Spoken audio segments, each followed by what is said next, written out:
Nuevo capitulazo de Vida de Élite. Y es que llevaba mucho tiempo sin pasar por aquí una mujer y también llevábamos casi desde agosto sin hablar de nutrición en deportes de resistencia. Hoy es el día. Vamos a profundizar sobre cómo la epigenética puede ayudarnos a mejorar nuestro rendimiento deportivo, ya seamos deportistas amateur o seamos incluso deportistas de élite. Yolanda tiene un enfoque muy disruptivo, igual no está acostumbrado a escuchar cosas como las que va a contar hoy. Va a dar su opinión. ¿Se puede correr una maratón en ayunas? ¿Podría un deportista en el Tour de Francia llegar de los 10 primeros sin tomar 200 gramos o 120 gramos de carbohidratos la hora? Vamos a abordar muchos mitos desde la PNI, desde la biología y desde la naturopatía. Así que, con todos ustedes, vamos a empezar este pedazo de episodio con Yolanda Santiuste. Hola Pedro, encantada de estar aquí contigo y encantada de hablar de este tema que me apasiona. Así que bueno, espero que le guste a todo el mundo porque es un tema apasionante y vamos a ello, claro que sí. Bueno, pues nos vamos a meter hoy en muchas cositas, vamos a abrir muchos melones, vamos a hablar de microbiota, ayuno intermitente, dieta ceto, todo orientado también a la maratón, a la media, incluso a otros deportes. También me gustaría que pusieras muchos ejemplos de tus deportistas, Yolanda, e incluso los propios tuyos que has vivido, ¿no?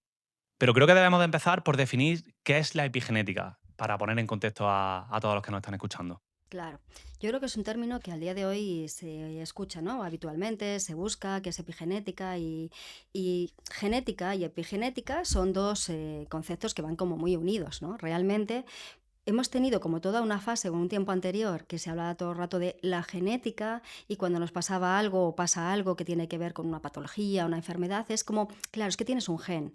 Bueno, tenemos genes, evidentemente. Ahora, la diferencia está en si esos genes con una información, sea la que sea, se activan o no se activan. Entonces, ¿qué es la epigenética? Factores que yo tengo externos a esos genes, a ese ADN que tenemos dentro de nuestras células, que pueden hacer que se active un tipo de información u otro tipo de información. Entonces, como al día de hoy sí sabemos qué factores activan los genes que me interesan, aquellos que tienen que ver con la resistencia, ya que vamos a hablar de ello, aquellos que tienen que ver con la longevidad, aquellos que tienen que ver con más energía, evidentemente aquellos que no van a activar y que no van a abrir genes que tienen que ver con patologías. Entonces, sí sabemos factores que van a influir positivamente, que es lo que buscamos, igual que sabemos genes, o sea, epigenética, ¿no? O conductas que sí que pueden activar genes que no me interesan. Un ejemplo muy fácil.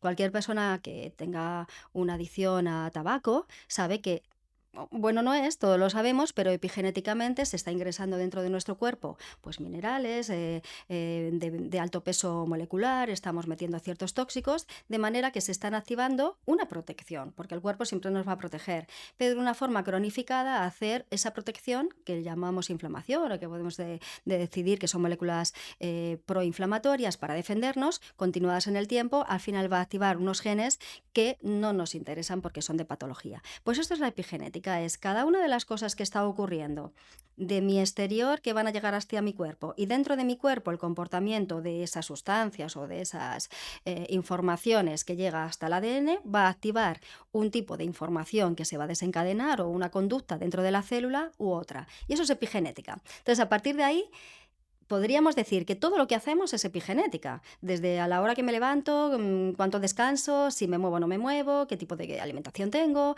cómo nos hidratamos. También por eso hay tanta información y un poco locura muchas veces, ¿no? Porque un profesional dice que hay que beber 1 litro, otro dice que 3 litros, otro dice que bueno, vamos a quedarnos con qué hay que beber, ¿vale? Entonces, para que lo hagamos sencillo, el entender que lo que vamos a hacer, por supuesto que tiene información, que tiene influencia en nuestro ADN y que no por tener un posible gen que pueda aportar una información que no me interesa, se tiene que activar. Absolutamente no, categóricamente no. Si epigenéticamente tengo una conducta y hago determinadas cosas en mi vida que son altamente positivas y que tienen que ver con nuestra biología esencial de Homo sapiens, como yo digo, haz vida de Homo sapiens ancestral, y ahora se activarán los genes que hemos tenido de siempre que nos permiten seguir vivos y longevos y en calidad de existencia. Y esto es la epigenética para que la contemos a un nivel didáctico y entendamos que es pues lo que hacemos diariamente y lo que metemos dentro de nuestro cuerpo diariamente también. Haz vida de Homo sapiens. ¿Qué hábito debería de tener un deportista, tanto amateur como de élite, para hacer esa vida de Homo sapiens que le haga tener un mejor rendimiento o incluso una mejor salud? Perdona que corte un segundo el episodio. Desde que comenzó Vida de Élite tuve claro que queríamos ayudar a entrenadores y atletas como tú a que mejorasen su rendimiento y contemplasen todas esas esferas que ayudan o potencian el mismo. Para ello, estamos rodeándonos de varios de los mejores entrenadores nacionales, como puede ser Antonio Serrano, Pau Fradera, Manolo Jiménez. Hemos realizado varias masterclass y formaciones que ya están disponibles. Solamente tienes que hacer clic en el enlace aquí abajo. Y si quieres información, tendrás nuestro contacto de WhatsApp para resolver cualquier duda. Sin más dilación, seguimos grabando. Como nos interesa como muchos globitos, ¿no? Digamos, para estar bien, uno de ellos tiene que ver con los nutrientes, otro tiene que ver con la hidratación, otro tiene que ver con el descanso, otro tiene que ver, muy importante, con el acompañamiento, ¿no? En la parte emocional, pues quién te apoya o tu ámbito familiar o los mensajes que te da también tu alrededor.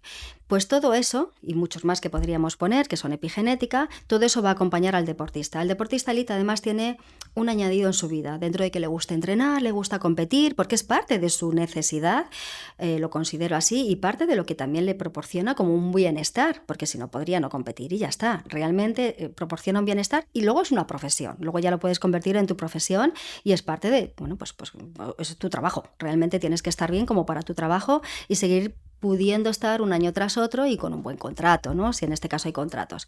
Pero es muy importante el tipo de mensajes que te están dando, el tipo de cómo tú lo estás asumiendo, ¿no? Y quién te está apoyando. Entonces, el deportista elite tiene mucha presión social, ¿no? Es gente conocida, es gente pública, de manera que no solamente es el entrenamiento, el esfuerzo de entrenar, depende de la disciplina, pues hay unas más duras, entre comillas, que otras, en el sentido de horario, ¿no? Hay más horas que entrenar o menos horas que entrenar, dentro de que todas tienen su dureza, ¿no? Del entrenamiento. Y mañana tienes que volver a entrenar y tienes que haber podido recuperar bien tu cuerpo. Pero hay una presión social, ¿no? Siempre que haya una persona que sea visible, va a haber una parte de la población que le encante a esa persona y una parte de la población que critica a esa persona. Estás expuesto a la crítica. Bueno, ya está, el ser humano también es comparativo, es decir, no significa que haya que enjuiciar y estar todo el rato prejuzgando, ni mucho menos, porque es bastante duro para la persona y quien lo está haciendo tampoco le está yendo bien, pero sobre todo es que sí, hay una opinión, y en el momento que hay una opinión, no solamente el deportista elite tiene que vivir con su entrenamiento y con sus marcas, tiene que vivir con la presión social. Cuando alguien en carreras de resistencia, ¿no?, es parte como favorito o favorita, se espera que gane. Joder, si ese día no gana, porque a lo mejor ese día no gana, porque es que los demás también quieren ganar. O sea, en el podium no es como un deporte de equipo que gana el equipo, de alguna manera, ¿no? Y claro que también queremos ganar como deporte de equipo, pero cuando hay un podium, el número 1 es el visible, el número 2 ya se conoce menos, el número 3 te quedas un poco ahí, y el número 4, que es buenísimo y que ha quedado a unos segundos, ya nadie le conoce. Es más, le critican al 4, que te hubieras esforzado más. Hombre, si hubiera podido pegarme un sprint no me habría quedado el 4, evidentemente, que no lo he hecho aposta. Entonces, es duro, el atletismo es duro, las carreras de resistencia son duras, el ciclismo es duro, porque al final solamente el podium es visible dentro de que todos entendamos que todo el mundo se esfuerza. Entonces, eso es otra de las partes que epigenéticamente tiene que cuidar mucho un deportista, es esa presión emocional. Hay algunos que lo llevan muy bien, son muy resilientes y otros no tanto. El resto de cosas, ¿cómo no vamos a tener que cuidar la alimentación, el descanso y demás, ¿no? Ahora yo creo que vamos a ir entrando más en concreto en esas partes epigenéticas para que esa persona rinda. Pero nos ha explicado que el factor de la presión social, o incluso entiendo también que el estrés puede perjudicarle al deportista, pero ¿cómo le perjudica? ¿A nivel, por ejemplo, de microbiota o cambios a nivel genético? ¿Cómo le condicionaría o le perjudicaría? Pues mira, me encanta la pregunta, porque normalmente además no se hace esa pregunta. Todos decimos, claro, le condiciona, es estresante. No, es que va mucho más allá. Va tan allá que realmente una analítica de un deportista en un momento de estrés emocional cambia totalmente frente a esa misma persona. No voy a ir a otra persona, evidentemente, porque no es comparativo. Esa misma persona en un momento en el que sigue haciendo el mismo entrenamiento, en el que sigue comiendo lo mismo, digamos, es decir, no cambia otros factores, descansa lo mismo, es decir, no cambian otros factores y sin embargo sí cambia su tema emocional. Porque ha tenido un problema, porque ha tenido un disgusto, porque ha recibido malas noticias. Y fijaros, de los ítems, ¿no?, para tener en cuenta que en una analítica podemos mirar es... Yo miro las analíticas hay que mirarlas en el conjunto, no valor por valor aislado, porque el conjunto de esos numeritos que salen en una analítica nos está indicando qué está pasando, o podemos como intuir y sospechar qué está pasando. Y hay que leer como entre líneas. Es como si fuera un jeroglífico egipcio en el que estamos intentando entender qué nos querían decir. Pues algo dice la analítica igual. No me vale solamente que tengamos una cantidad de celulitas en un rango y todo está bien, no. Hacia arriba, hacia abajo. Bueno, pues un deportista, ¿no? Me voy a centrar en los deportistas, por supuesto, que tiene estrés y que tiene un estrés más allá de lo físico, que es emocional, sutilmente la analítica cambia. Porque si es un estrés muy físico, la analítica igual cambia mucho, ¿vale? Ahí ya sí que vemos picos o rangos que están muy desajustados, pero cuando es más emocional es verdad que el cambio es más sutil. Y empezamos a ver que vive como una hipoxia, como si estuviera viviendo con una falta de oxígeno, porque el propio estrés te hace como contraer, ¿no? Continuamente, de manera que el riego sanguíneo se acelera. Por supuesto, eso es algo que todos podemos notar en cuanto tenemos una mala noticia, pero si eso lo continúo un día y otro día y otro día, sin una recuperación total hacia la bradicardia, precisamente que tienen los deportistas, estoy como en esa hipoxia un poco permanente en el sentido siguiente.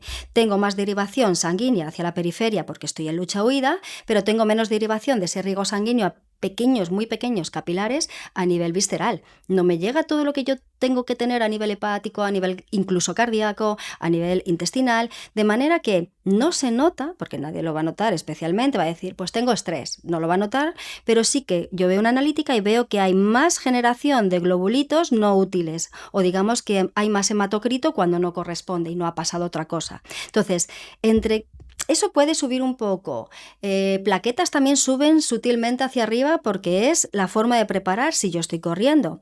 Biológica ancestral, Homo sapiens, ¿vale? Donde insisto, si yo estoy corriendo y me puedo arañar, me pueden morder, me pueden entrar bacterias, yo tengo que tener muy preparadas mis plaquetas para cuanto antes, bueno, sellar, evidentemente. Entonces, el estrés emocional se ve en la subida ligera de plaquetas, subida, a no ser que lleguemos a un momento de tanto estrés que lejos de poder fabricar ya celulitas, lo que hago es no fabricarlas porque tengo tanto consumo energético que ni siquiera las fabrico. El deportista elite o el deportista de alto rango o el deportista en general, lo que tienes o debería tener es una velocidad de volver a solventar rápida, porque la necesita, porque va más veloz su destrucción proteínica, en este caso musculatura, con lo cual con mayor motivo, por eso insistimos en el requerimiento energético de un deportista tiene que ser mayor de otra persona, depende de esa otra persona, porque si es un jugador de ajedrez o es un gran empresario que está todo el día funcionando con su cerebro y no descansa, gasta mucho más el cerebro que cualquier maratoniano. Gasta tanto el cerebro, mucho más que el músculo, que un maratoniano de estos que ganan en 2:10, ya no voy a decir 2:4, vale, el récord, no, 2:10, 2:15, 2:30, que ya con eso nos vale, puede llegar a gastar unas 5.000 kilocalorías. Vamos, que te has comido luego una comida y te las has recuperado.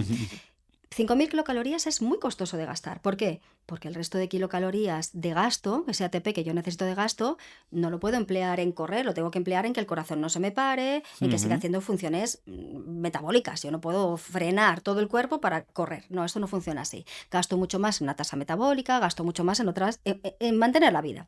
Y eso es por correr, es un extra de correr, 5.000. Pero un jugador de ajedrez en un momento, por ejemplo, de un campeonato, puede llegar a gastar 9.000 kilocalorías. Madre mía. Madre mía. Entonces, no hay alimentación que supla 9.000 kilocalorías. Eso no te puedes comer porque te va a reventar el hígado o el páncreas. Eso no funciona así. Aquí entra en juego esa mitocondria. Sí, mis fuentes de producir ATP, que lo hace la mitocondria, es la generadora de ATP, es nuestra fábrica de hacer energía. La energía no la meto, la energía la tengo que fabricar yo, a través epigenéticamente de qué activadores meto yo en mi cuerpo para que la mitocondria me dé ATP. Yo no meto energía, yo meto cosas, meto nutrientes que llamo proteínas y a ver qué hago con eso. Es la mitocondria la que me tiene que hacer mi ATP. Si ahora soy muy eficaz metabólicamente, flexible, que significa que soy capaz de utilizar fuentes, en este caso de alimentación, que mi mitocondria va a transformar en ATP, si soy flexible y soy eficaz, voy a conseguir kilocalorías. Y voy a poner ahora los datos de número. Una molécula de glucosa, si es mi fuente energética, lo que va a hacer la mitocondria es como mucho fabricar 2 ATPs en movimiento. ¿Para qué me sirven esos 2 ATP? Para poco, ¿vale? Multiplicado por muchas mitocondrias y muchas veces, ¿vale? No nos vamos a quedar que dos por vez y ya está, no. Pero necesito cada molécula de glucosa 2 ATPs. ¿Para qué es? Para que esa célula básicamente siga viva. Claro que la célula necesita glucosa. De hecho, es muy importante la glucosa para la célula. Tan importante es que a lo largo de la evolución de todos los seres vivos animales, voy a hablar de animales evidentemente, de toda nuestra evolución de pluricelulares, lo que hacemos es tener la capacidad de generar mi propia glucosa, porque no la había en el medio ambiente para comer. Es decir, el hígado hace gluconeogénesis, tengo otra posibilidad, el páncreas con su hormona glucagón, ir a romper las moléculas de glucógeno almacenado para que salga glucosa en sangre, si yo necesito un plus, y también tengo la posibilidad en un momento dado de hacer un poquito de proteólisis para conseguir desde esos aminoácidos glucosa. No hay ningún problema en tener glucosa. La creencia de que hay que comer glucosa es una creencia actualizada. No es una creencia, o sea, no es una verdad biológica, ni mucho menos teniendo en cuenta nuestra naturaleza de Homo sapiens. Ahora, cada molécula de grasa nos va a proporcionar entre 120 y 150 ATPs.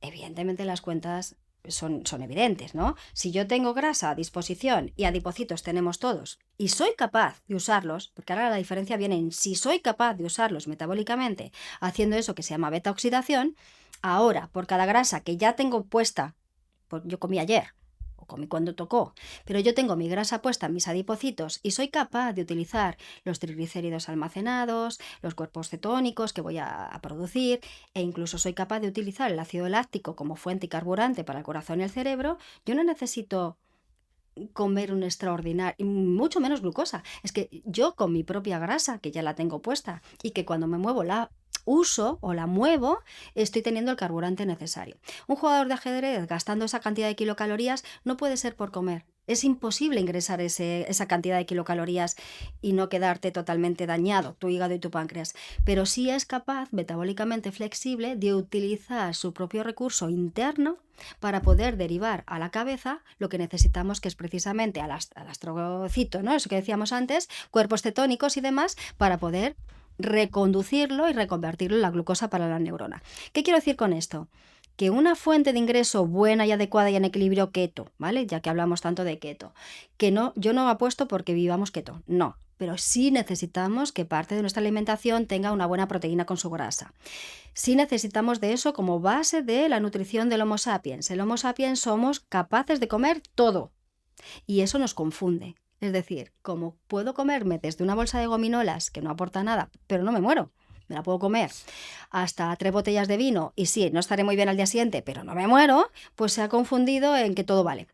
O en que mientras tenga glucosa o no, todo no vale, porque una vez que entramos dentro, empieza a trabajar los mecanismos digestivos, por supuesto, que son además costosos y requieren de un montón de energía para ese mecanismo, pero muy importante, a lo que quiero llegar, empiezan a trabajar los mecanismos de protección. El sistema inmune, cada vez que comemos, tiene que decidir si eso es peligroso o no lo es, porque a lo largo de todos los millones de años de evolución, cualquier ser vivo come de la naturaleza y ahí hay bacterias, hay hongos, hay virus, evidentemente. El sistema inmune de hoy no sabe que hay pesticidas, sulfitos, no lo sabe, sigue haciendo su trabajo, que es la protección. De manera que cuanto más daño haya dentro de nuestro cuerpo y vaya entrando, más el sistema inmune tiene que trabajar para salvarnos. Y eso hace que más empezamos a utilizar fuente para cada una de las células de glucosa y no tanto la capacidad aeróbica, la capacidad de las grasas. Entonces, un deportista debería ser capaz, flexiblemente y metabólicamente hablando, de utilizar grasas como fuente de energía y no glucosa, porque si no vas arriba, abajo, arriba, abajo, arriba, abajo. La glucosa yo la fabrico, la grasa la tengo que comer. Y una vez que la como y la ingreso, y la puedo ir almacenando, la tengo que saber usar, porque si la tengo y no la sé usar, tampoco me sirve para nada, ¿vale? Entonces, a más ejercicio de resistencia, más deberíamos ser capaces de utilizar las grasas. El propio entrenamiento de resistencia en el horario adecuado y de la forma adecuada hace que sea cada vez más capaz, ¿vale? Esto siempre es una rueda. ¿Qué hago para no derivar un daño a mi cuerpo y que ahora el sistema inmune me ponga en resistencia y no sea capaz de utilizar grasas? Pero si yo entreno, también esto se desatasca y entonces cada vez soy más eficaz. De ahí que podemos mejorarnos o bien entrenando, o bien comiendo, o bien, y todo en equilibrio, un poco de aquí, un poco aquí, un poco de aquí, hará que estemos bien. Y dentro de una tendencia actual de forma de vida hacia ciertas resistencias, no lo vamos a notar y vamos a estar bien. Y vamos a tener salud, energía, porque la estamos sabiendo fabricar la energía, y evidentemente puedo hacer más marcas, puedo entrenar más, hasta donde mi cuerpo dice, está bien, hasta aquí he llegado. O sea, podemos decir que un deportista, por el propio hecho de entrenar, ya tiene una flexibilidad metabólica mucho mejor que una persona sedentaria, ¿no? Totalmente, porque eso mismo ingresa oxígeno, la mitocondria con el oxígeno nos va a permitir tener más ATP, porque además el hecho de mover ya está haciendo que cambiemos o activemos genes que tienen que ver con la vida, los vitagenes, que se activan con algo natural y biológico que es un ser vivo se mueve. Un ser vivo se mueve y un primate, lo que decía al principio, ni te cuento. Entonces, eso ya activa genes de estar bien. Vamos a dejarlo estar así, ¿vale? Porque son muchos los genes que se activan de distintas categorías. Eso ya va bien. Ahora, ¿cuál es la gran diferencia? Depende ahora de lo que comamos. Eso deriva en qué microbiota tienes. Va a cambiar la velocidad de recuperación, que no hagas una proteólisis o que no hagas destrucción proteínica y que por lo tanto no te lesiones. No está o no sería conveniente de hice una carrera al año porque el resto del año me la paso lesionado. Pues entonces tampoco, no es eso. Claro que entrenar te va a hacer estar bien, pero si al final no puedes entrenar porque estás lesionado, pues tampoco entrenas. Entonces al final vuelve a ser otra rueda. Entonces, para seguir entrenando y el entrenamiento en sí mismo, el poderte mover, ser capaz de cada vez ser más flexible tu metabolismo, pero a cambio también tienes que ver qué estás comiendo, cuánto descansas, etcétera, los otros globitos, para que no derive en lesiones que al final no puedes entrenar. ¿Debería de suplementarse con geles un deportista amateur que sale 4 días a correr a la semana y tiene una dieta encima que además supera las necesidades calóricas que tiene? Vale, ni amateur ni profesional debería tomar geles, ¿vale? Si ahí es como, si voy a lo concreto es ninguno de los dos. Si nos ponemos que en un momento dado tú te estás jugando tu profesión y tu partido o tu carrera y tomas ese día geles, yo ahí digo, gana. Mañana ya arreglamos lo que haya hecho el gel, no te preocupes. O sea, ahora estás para ganar. Y si eso a ti te da confianza y te hace sentir bien, vete y gana. Y mañana cuando entrenes no utilices el gel, porque entonces estás volviéndote no adicto, sino dependiente, que es distinto, creyendo que eso es lo que te está salvando y no, tú eres tú que estás entrenando, descansando y todo lo que tienes que hacer. El amateur es que no debería tomar geles, porque es como, pues si vas más despacio, no te estás jugando nada, vete más despacio, pero deja que tu cuerpo te responda. Yo soy partidaria de eso, ¿vale? Evidentemente, si alguien está como muy así, se toma un gel y se siente mejor, eso no es porque hayamos rápidamente tenido ya capacidad de glucosa a disposición. No, eso no funciona así. Eso pasa por un hígado, tiene que gestionarlo el hígado, eso es mucho más lento que me lo tome y me siento bien. Eso es porque pega un pico glucémico tan alto en sangre que el cerebro de pronto tiene endorfinas y se siente bien. Entonces, el como yo me siento y de pronto me encuentro mejor, tiene que ver con las endorfinas que llegan al cerebro. No porque hayamos hecho todo el circuito metabólico y digestivo, sino da tiempo para que te sientes bien, pero es un chute aquí arriba. Entonces, si eso te ayuda a estar mejor un rato y acabar la carrera, hazlo. Vamos a ver que porque te tomes eso una carrera no te vas a enfermar.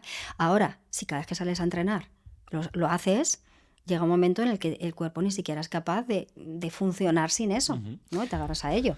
Vale, vamos con alimentos, ya que estamos metiéndonos en la alimentación, después nos iremos a ayuno intermitente, a microbiota y profundizaremos en el tema. Vamos a alimentos que sí o no para Homo sapiens, pero Homo sapiens que hacen ejercicio de resistencia. Ok. ¿Vale? Carne. Vale. ¿Qué dirías? ¿Carne te refieres a cerdo, ternera? Porque claro, luego cada uno entiende por carne quizás cosas distintas, ¿no? Sí. Vamos a ver. Un Homo sapiens, primate, que puede comer de todo, pero en este caso que requiere de una atención, importante sería que una vez que lo come, ahora hablo de cantidades o de lo que sea, una vez que lo comemos, la capacidad de biodisponibilidad, es decir, que yo lo pueda digerir mejor, que pueda cortar mejor todas esas proteínas, etc.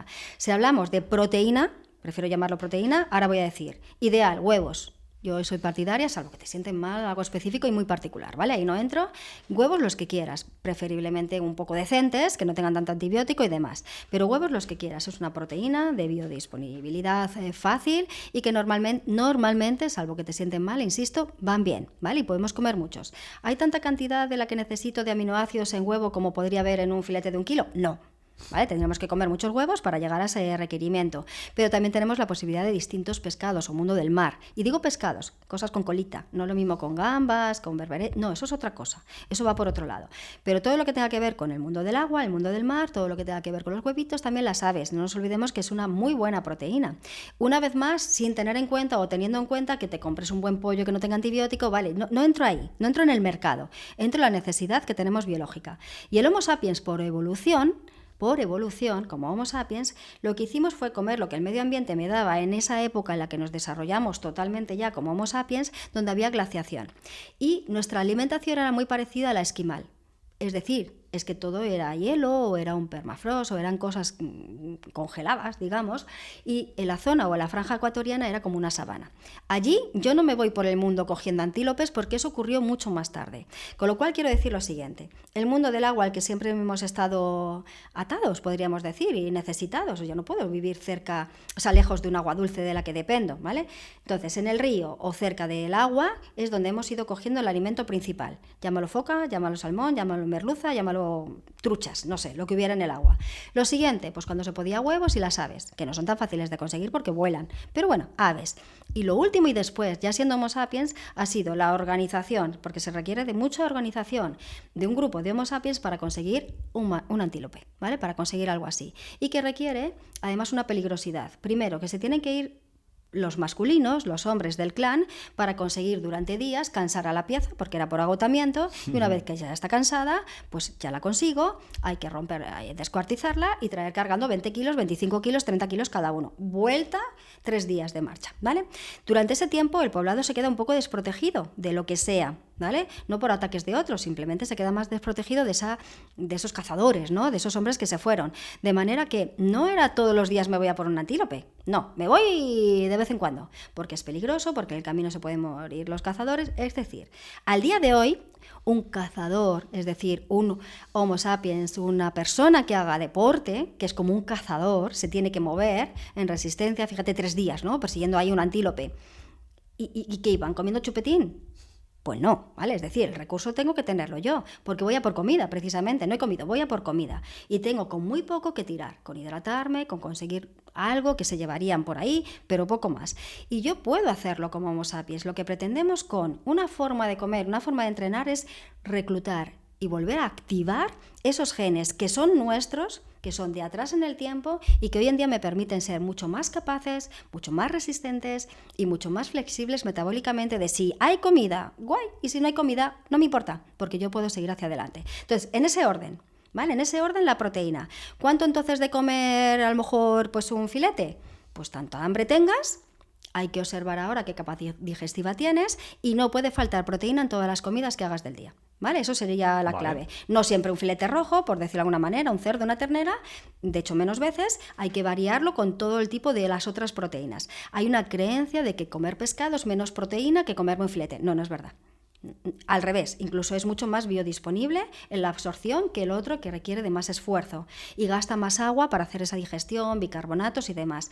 Pero varíalo, ¿no? La idea es, pues bueno, comamos de todo lo que te guste y que te siente bien, que lo puedas digerir, tanta cantidad como tengas de hambre. Si vienes además de entrenar, es que cómetelo, que te lo has ganado, pero no comas por encima del hambre, porque ya hay un aviso que dice, tú puedes meter más, pero yo no puedo digerir más. Y todo lo que sea un extra no lo voy a digerir, no porque comas más voy a poder digerir más, ¿vale? Entonces, es a nivel de proteína con su grasa. ¿Tiene grasa el pescado? Sí. ¿Tiene grasa un buen filete? Pues sí, también lo tiene. ¿Tiene grasa el huevo? Sí, adecuada. Pues todo eso ya es la proteína con su grasa, a la que le podemos añadir ahora una parte un poquito más keto, donde yo puedo añadir más un aguacate, ya empezamos a añadir otras cosas un poquito más grasas, porque nos viene bien. Entonces, en las comidas, un Homo sapiens y más un deportista de resistencia.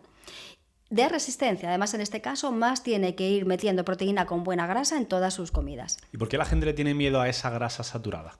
Porque ha habido mucho tiempo atrás, en el siglo pasado, digo siglo pasado que parece que fue hace mucho, pero fue hace poco. En el siglo pasado hubo un momento de demonizar las grasas, ¿vale? Con mucho motivo económico-político, ¿vale? En el que no voy a entrar ahora, pero tiene toda su historia, ¿vale? Toda esta posible de salud tiene mucha historia detrás, con ciertos estudios muy mal hechos, que eran politizados, que se hicieron. Entonces hubo un momento en que la grasa se demonizó y se empezó a hablar de que la grasa saturada era la peor de todas, cuando la grasa saturada es la gran estructura de todas nuestras células. Nuestras membranas plasmáticas están fabricadas y formadas sobre todo por grasa saturada que dan un sostén. De manera que luego queda otros lugares donde sí tiene que haber una grasa poliinsaturada o insaturada que da una cierta flexibilidad. Pero yo no puedo tener una célula espachurrada. Tengo que tener una célula con estructura y a partir de esa estructura, esa grasa saturada, que la hay de muchos tipos, me está señalizando también cosas. De hecho, una grasa saturada puede ser también una vitamina D, C, o sea, A. Hay muchos tipos de grasa saturada. Entonces, tienen mala prensa porque se las asoció con problemas cardíacos. Pero ni es así, ni es verdad, y al revés, son antibióticos naturales, nos van a ayudar a señalizar zonas de problemas y a resolverlas también. Entonces, una grasa saturada como un ácido láurico o un ácido butírico, que son antibióticos naturales, como tenemos en el aguacate, en el aceite de coco, la mantequilla clarificada, yo voy a insistir en clarificada porque es la parte grasa la que nos interesa, que no haya proteína y demás, eso es necesario. Entonces, si yo tengo mi alimentación con mi pescado y le voy a añadir un aguacatito y le voy a añadir, porque me apetece, un poquito de mantequilla, porque en vez de aceite de oliva, que es maravilloso, ese día lo quiero cocinar en aceite, en mantequilla clarificada, estoy añadiendo un plus de grasa que le podemos añadir un día, porque alguien me dice, ¿le puedo añadir tocino? Hombre, sí, le puedes añadir tocino, pero el origen de ese tocino, si era cerdito, cómo estaba alimentado ese mamífero, que es como tú, que es que somos mamíferos, pues ya empezamos a que a lo mejor esa grasa, pero bueno, el aguacate, tiene pesticidas, sí. Hay que apearse del planeta si queremos hacerlo todo top, porque al día de hoy todo tiene algo. Pero el equilibrio está en no obsesionarnos y meter un equilibrio entre todo eso. Y la capacidad digestiva, insisto, que eso es particular. Si yo meto grasa y no la digiero bien, lo que hay que arreglar es mis enzimas digestivas. No es que sea un problema el aguacate, es que yo no lo digiero, que es distinto. Tendré que mejorar mi capacidad de lipasas. ¿Y qué hago? Eso ya va en terapia, para que yo lo pueda digerir hasta donde me pueda, ya que lo he comido, que sirva para algo y que además eso, las grasas son necesarias. Y eso es la base, fíjate, esto que estoy contando de proteína con sus buenas grasas es la base de la comida del Homo sapiens. La glucosa la fabrico yo. La fabrica mi hígado, no es ningún problema, no hay una falta de glucosa. Otra cosa es azúcares en general. ¿Necesito otros azúcares? Sí, porque son señalizadores. Es decir, ahora voy a la parte de hidratos, no tan... los hidratos que hacemos con el mundo del deporte con los hidratos. ¿Hay que tomar fuente de azúcares? Sí. Y como deportista, más. Y estoy de acuerdo, ¿vale? Pero eso no significa fuentes de glucosa, que es distinto. Hay muchos tipos de azúcares. Tenemos ribosa, tenemos fucosa, tenemos manosa, tenemos un montón de distintos azúcares que se ensamblan de forma diferente y que me permiten ciertas cadenas que son muy interesantes. ¿Qué se ensambla con la glucosa? Bueno, pues un montón de almidón, que es glucosa por glucosa 1000 veces y un montón, cadenas muy largas. ¿Qué supone eso? ¿Cuánto más larga es la cadena? Que cuando yo lo como es muy costoso de romper porque a tiempo no me da tiempo, ¿vale? Dice las amilasas y demás, es que no me da tiempo, esto yo no sé qué hacer, esto es muy grande, con lo cual está generando más ruido intestinal y sobre todo, y muy importante, genera también endorfinas porque tiene un efecto cerebral.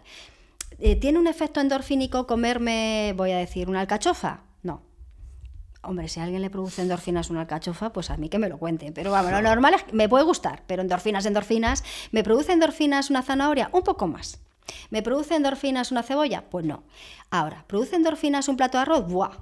Pues ya está. Entonces, en el momento que creemos, ¿no? Una vez más esa creencia popular de, no, es que la fuente de hidratos de carbono son la pasta, el arroz, los panes. Sí, eso es una fuente de glucosa. Demasiada, de hecho, porque me da un pico glucémico muy alto, me genera que me lo paso pipa, ¿vale? Porque esto me está gustando, pero las células, voy a coger el vaso. Las células tienen una capacidad. Si yo en este vaso lo que estoy haciendo es intentar meter más de lo que le cabe, rebosa. Y todo lo que no me cabe, porque no tengo esa capacidad de meter todo eso, es otra complicación con la insulina, ¿no? Otro lío metabólico, pero si ya no cabe más, lo que rebosa, ¿dónde va? Pues lo que rebosa va es adipocito, a rellenar esa grasa visceral. Lipogénesis de nuevo, ¿no? Y se forma más grasa. Claro, entonces al final, ¿cuántas veces pasa que tenemos a culturistas o gente que levanta mucho peso que comen... Yo creo que ya han cambiado mucho los paradigmas, ¿no? Sí, la información, pero que comen mucho pollo y arroz. Y por favor que me perdonen porque yo sé que no solamente comen pollo y arroz, ¿vale? Pero es una forma... Están cambiando. Están cambiando y porque además es como, no, ya hay mucha más información, ¿vale? Pero sí que hay una idea de proteína y arroz, ¿no? O pasta o papa, ¿no? La patata, etcétera. Vale, ¿qué pasa con esto? ¿El músculo crece? Sí. Sí, es cierto. O sea, cualquiera que haga musculación y coja cada vez más peso, pues se vuelve grande. ¿Y el músculo crece mucho más rápido porque estoy comiendo pollo y arroz? Sí, es correcto. Lo que pasa es que está creciendo porque dentro hay infiltrada grasa y el músculo en realidad es un músculo gordo, ¿vale? Está con fat, o sea, está con grasa dentro. No es un músculo que esté creciendo porque estoy haciendo más proteína, estoy haciendo más fibra proteica, sin prácticamente infiltración de grasa, solo la protectiva, porque la necesitamos. No, crece muy rápido porque estoy infiltrando grasa dentro. En el momento que esa persona deje de hacer ese levantamiento de pesa y demás, está gordito, ¿vale? Está como fofito, más fofito. Y tienes que estar siempre como entrenando, ¿no? Porque si no, no cunde el músculo. ¿Qué nos interesa? Músculo al músculo, proteína a la proteína. Entonces, y la infiltración de grasa solamente la protectora. Y entonces, si yo no me pego picos glucémicos de solamente ese tipo de azúcar con cierta alimentación, me voy a evitar ciertos daños metabólicos, incluyendo esa resistencia a la insulina de ¿y yo qué hago con esto? Aquí pasa algo, esto es un peligro, es un aviso. Con lo cual, hidratos de carbono de distintos azúcares tiene que tomar un deportista de resistencia, muchos. ¿En qué formato? Remolacha, calabaza, calabacín, zanahoria. Es que todo eso son fuentes de hidratos, más tu cebolla que tiene fibras, más luego otras plantas. Y tenemos que hacerlo en un combo preferiblemente cocinado, que insisto mucho con ello. No digo cocido, digo cocinado, porque cuanto más le facilitemos a mi intestino la digestión, y no soy una vaca, no quiero rumiar, no quiero meter hierbajos, como yo digo, eso no aporta al Homo sapiens, más facilidad, más cantidad puedo comer y más estatus voy a tener. ¿Y cereales integrales? Pues lo que pasa con el cereal integral es que tiene cascarita, ¿vale? Por eso no la hemos quitado. Hay algo, creo que olvidado, y es que cuando comemos arroz integral o muchas cosas integrales, hay una enfermedad que se llama pelagra, que es que empezamos a no poder absorber vitaminas del grupo B, entre otras. Entonces, se ha olvidado que comer integral es un impedimento para absorber vitaminas, porque el integral lo que hace es que la cantidad de glucosa que tiene ese alimento entre más despacio. Lo que estoy bajando es la velocidad, ¿vale? Lo que es el índice glucémico, pero la carga glucémica no la estoy cambiando. Esto es lo que hay, solo que entra más despacio.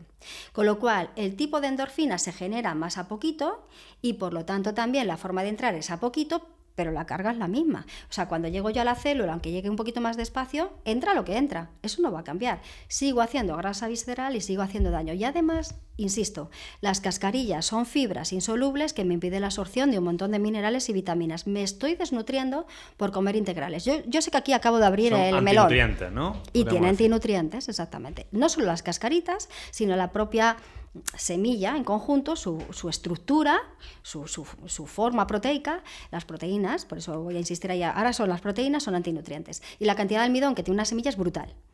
Pero en el mercado actual y en nuestra forma actual de vida son muy bienvenidas, son muy bien descritas, porque además son muy atractivas endorfínicamente, ¿no? Uno ve un plato de pescado y tienes que tener hambre para comértelo, pero uno ve un dulce, un postre, unas galletas, unos espaguetis, no hace falta tener hambre, te lo comes. Y eso nos tiene que hacer sospechar. Si yo no tengo hambre, no como. ¿Cómo es posible que sin hambre yo me pueda comer estas cosas? ¿O cómo pueda seguir que no puedo parar? No, tienes que poder parar. Si todo funciona bien hormonalmente, tú tienes hambre, empiezas a comer y al rato ya no tienes hambre, tienes que parar. ¿Cómo puede ser que no pueda parar y tengo que retirar el plato? Porque están creados para eso. Están creados, crujientes, claro, palatables. Exactamente, entonces activa mucho una parte del cerebro que es la ínsula, la parte emocional que es la parte límbica, porque produce esas endorfinas y entonces mañana lo quiero volver a comer. O sea, hay que sospechar que si yo hoy quiero comer esto, mañana también, y al otro también, y al otro también, tiene que tener un componente adictivo. Porque si yo hoy como una lubina y mañana me pones lubina, yo la miro ya de reojo, pero el tercer día vomito. A mí no me entra la lubina 3 veces. Otra cosa es que cambiemos de pescado, de forma, eso es distinto, pero lo mismo no lo podemos comer si es un nutriente. Entonces, deportista de resistencia, con mayor motivo tiene que tomar una dosis importante de una proteína adecuada con su grasa, o incluso añadir algo de grasa para ese metabolismo que queremos activar, que es más keto, y claro que tiene que tomar azúcares. Y tiene que tomarlos. En el momento que se vaya a nutrir, su plato tiene que tener un componente animal, ¿vale? Un componente proteico, más una gran cantidad de plantas, de hidratos de carbono con un montón de azúcares diferentes, donde también hay glucosa, pero está mezclada con otros azúcares que son necesarios. Vale, a nivel de carbohidratos, la calabaza y la zanahoria, a mi parecer, no es complicado meter tanta cantidad, ¿no?, como para solventar las necesidades que podría tener un maratoniano, ¿no? Igual puede ser un poco mi opinión. ¿No meterías patata o arroz blanco? El arroz blanco ya no tiene la cáscara del arroz integral, pero entiendo que también puede tener antinutrientes, ¿no? Claro. Yo, por ejemplo, con mis deportistas sí que utilizo el arroz blanco, ¿no? O utilizo también la pasta y utilizo también la patata. ¿Cómo lo recomendarías tú? A ver, yo sé que es muy recomendado esto, ¿no? Y es muy habitual. En mi parte particular, cuando yo lo trabajo y con mis deportistas y demás, precisamente eso lo retiro para que no haya pico glucémico. y para Vale. que no haya un sobrante y empecemos a entrar en esa resistencia a la insulina metabólica que no me interesa y cada vez soy menos eficaz utilizando grasa. Entonces, la idea, digamos que todos los receptores de las células en nuestro cuerpo funcionan como un balancín, es decir, tengo un montón de puertitas y si me viene por fuera, ¿no? O sea, de la forma exterior, que viene vía sanguínea, una sustancia, una molécula, un hidrato, en este caso, si hablamos de las glucosas, lo que hago es que activo ese receptor de insulina para que luego pueda entrar esa glucosa acorde a la necesidad de esa célula. Ya está, ¿vale? Ni más ni menos. Es algo así como si estamos pues ahora en esta habitación, ¿no? Y llama una glucosa por ahí fuera, cabe, 2 caben, 10 caben. Pero si me llaman 1000 de golpe, no caben. ¿Qué hago? Cierro la puerta. Habla Chucho que no te escucho, ¿vale? Entonces no abro la puerta. De hecho, cambia la configuración del receptor de insulina para que haya ese balancín de cuanto más hay fuera, menos entra. Y eso es la resistencia a la insulina, ¿vale? Yo he nombrado el término... Dentro. Da igual, es no entra. Ahora ya, depende de dónde quede derivado, se ve más, digamos que el síntoma, ¿no? De un lado o de otro. Vale. Pero realmente lo que ocurre a nivel molecular, ¿no? A nivel celular, es más ahí fuera, menos eficaz la entrada. Menos ahí fuera, más eficaz la entrada. Porque yo si necesito 3 unidades meto. No porque haya 300 voy a meter más. No entra. Al revés, bloqueo el receptor. La idea de meter esos picos glucémicos no es porque entre más en la célula y se recargue más de glucógeno muscular frente a una calabaza o frente a esa zanahoria, una remolacha, no. Lo que ocurre es que produce tal pico endorfínico que a mí me sienta bien y me encanta y me parece que corro mejor, porque voy con las endorfinas ahí puestas. O sea que se podrían saturar los depósitos con calabaza. Por supuesto. De hecho es que no se trata de saturarse, se trata de la eficacia. ¿Vale? Esto es como, ¿para qué quiero más si no lo necesito? La célula, que lleva millones de años existiendo en nuestro cuerpo, sabe lo que tiene que coger. No porque le dé más, coge más. No funciona así el metabolismo. Coge lo que necesita. Coge lo que necesita. ¿Hay suficiente en la calabaza, zanahoria? Hay de sobra, en realidad. La diferencia es que nunca vamos a llegar a un pico glucémico porque además de glucosa tiene otros azúcares en compensación y tiene otras fibras en compensación y tiene otras vitaminas, antioxidantes, betacarotenos en compensación. Es decir, me aporta más cosas. Y en ese combo de vitaminas y de minerales y de otros aportes, la célula dice, esto lo entiendo, porque no es que me estés dando un pico glucémico, un montón de almidón, sino que me estás dando algo conocido por mí, que soy una célula, durante un montón de miles de años, no millones. Miles de años, porque el orden biológico sería una alimentación más keto por evolución, a partir de la retirada de hielos hace 10.000 años, con un tránsito de unos 3.000 hasta que empezamos como a reorganizarnos y utilizar la agricultura, y llevamos unos 4.000, 5.000 años realmente utilizando plantas en nuestra alimentación. O sea, no es antiguo utilizar plantas, pero lo que no es ni siquiera tan moderno, o sea, antiguo, es utilizar granos, son huesos. Al fin y al cabo son embriones, son los hijos de las plantas, y en realidad de forma natural los huesos no se comen.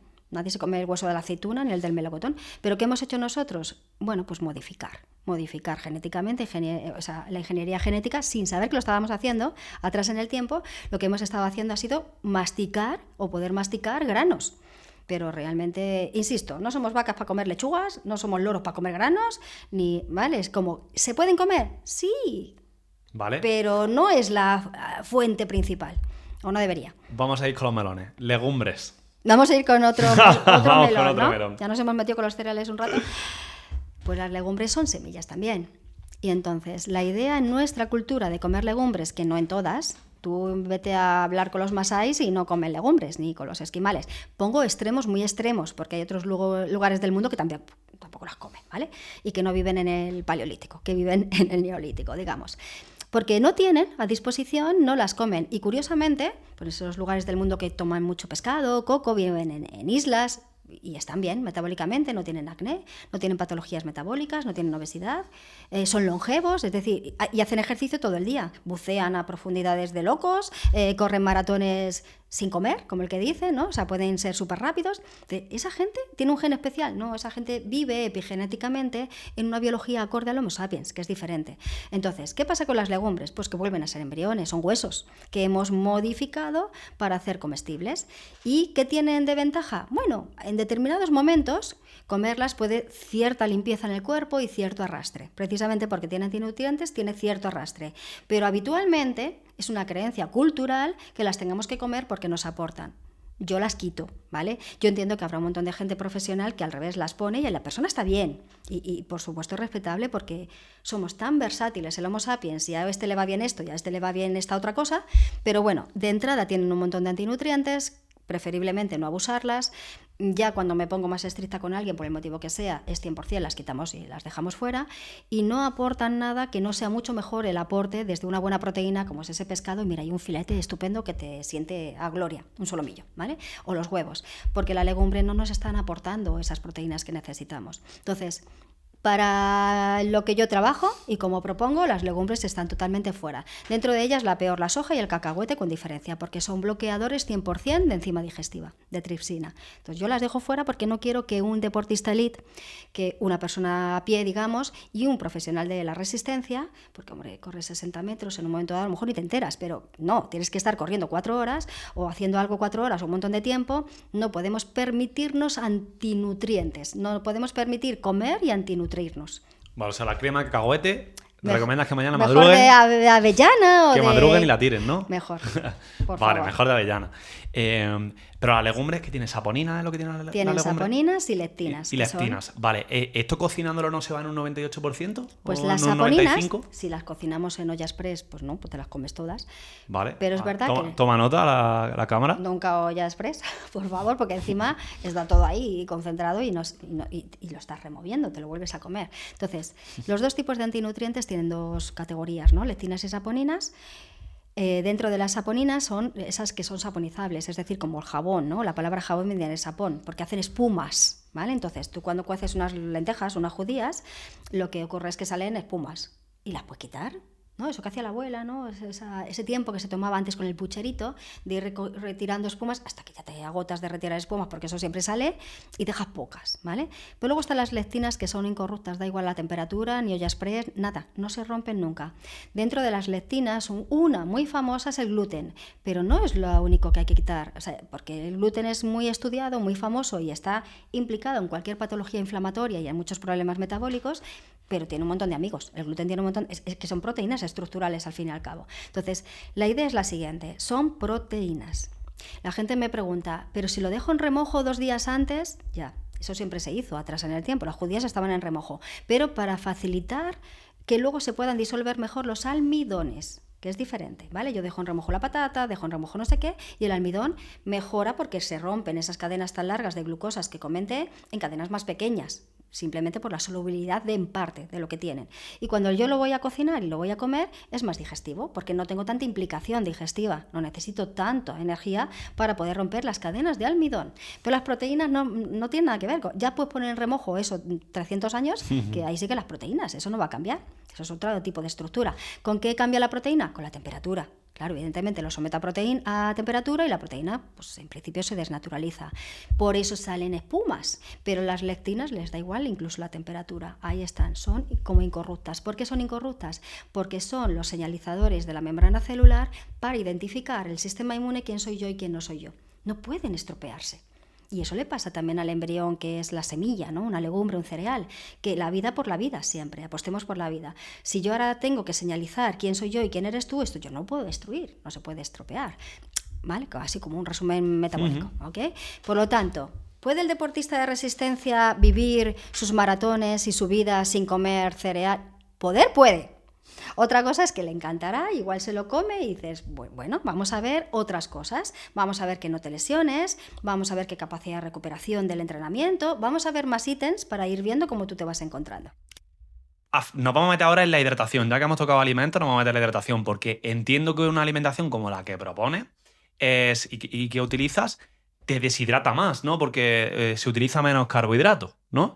Con lo cual, a nivel electrolítico, un maratoniano lo tendría más complicado o tendría que vigilar mucho el tema de la sal, las sales, sodio, magnesio, potasio, calcio, con los alimentos, más que alguien que abuse de los carbohidratos. O igual me equivoco. ¿Cuál es tu opinión? Vale. Cuanto más me cueste una digestión, más agua necesito con mis bicarbonatos para poder hacer esa digestión. Eso lo hace el páncreas, los bicarbonatos los va a hacer el páncreas para neutralizar la acidez del estómago, dentro de que agua necesitamos para muchas más cosas, ¿no? Me centro ahí. Si yo me cuesta mucho hacer esa digestión, que va a depender de qué estoy comiendo y qué cantidad estoy comiendo, lógicamente, sí que necesito de mucha agua. Y eso es un proceso fisiológico. Yo como, requiero de agua, al rato de haber comido me entrará sed, bebo agua. Ya está, lo recupero. ¿De qué depende que no me falten electrolitos y que todo funcione bien? Pues una vez más de que tengo ahí en el intestino, cuál es mi capacidad de absorción y cuál es mi capacidad de generar mi propia agua, porque es el residuo, digamos, de cualquier ruta metabólica, generar agua. O sea, es decir, no me tengo que beber toda el agua que necesito, sino que en mis rutas metabólicas uno de los residuos es agua, o así, porque parece que es algo a desechar, no, pero es que una de las cosas que se fabrican siempre es agua. Entonces, eso no significa claro, que me tengo que hidratar y tengo que ingresar minerales, que están en la alimentación, que están en el agua, si el agua tiene sus minerales. O sea, los minerales no están solo en el agua, que tienen que estar, es muy importante. Si no, el agua destilada, pues al final no lo voy a absorber y me va a producir un daño, pero también están en el resto de cosas que estoy metiendo por boca, ¿no? En los alimentos.